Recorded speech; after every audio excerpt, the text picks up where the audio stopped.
এই যে ম্যাডাম, আমাকে আপনার পার্সোনাল লয়ার রেখে কি লাভ হলো? সেদিন যে বাড়িতে বড় বড় ডায়লগ দিলেন, আমাকে কেউ গায়ে হাত তুলতে পারবে না। কোথায় গেল সেসব ভাষণ?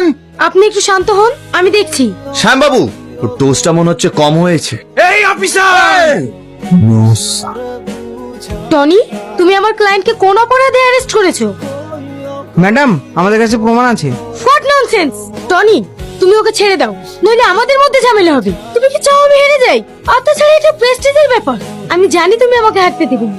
সালমা, এখানে হার জিতের প্রশ্ন আসছে কেন? আর আমি আমার ডিউটি পালন করেছি, ব্যাস। টনি, তুমি কিন্তু আস্তে আস্তে আমাদের সম্পর্কটাকে খারাপের দিকে নিয়ে যাচ্ছ। তুমি ওকে ছেড়ে দাও। হোয়াট? তুমি এসব কি বলছো? তুমি ভুল করছো। আমিও দেখছি তুমি কতক্ষণ আমার ক্লায়েন্টকে আটকে রাখতে পারো।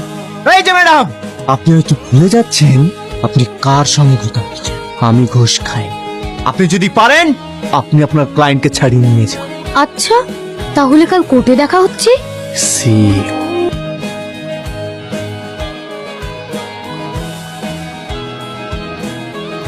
আসামি রাজের কোনো উপযুক্ত প্রমাণ না থাকায় আদালত তাকে সম্মানের সহিত বেকসুর। Excuse me madam. What? Sorry madam, আমার কাছে এই কেসের উপযুক্ত সাক্ষী আছে। আমি চাই আদালত তার বয়ান শুনুক। Objection my lord. হচ্ছেটা কি?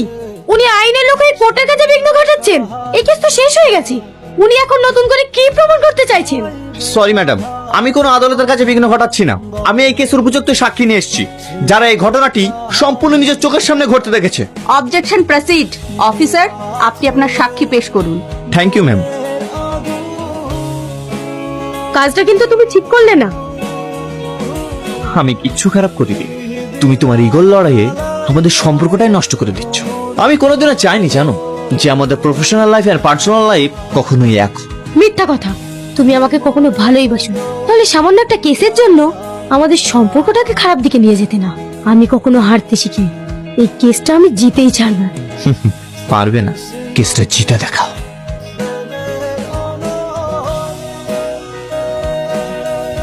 আপনাদেরকে আমি কথা দিয়েছিলাম না, আজ সেটা হয়েছে। টনি, আজ তুমি খুব খুশি না? আমাকে হারিয়ে তুমি খুব খুশি, তাই না? কিন্তু না, আমি কখনো হারতে শিখিনি।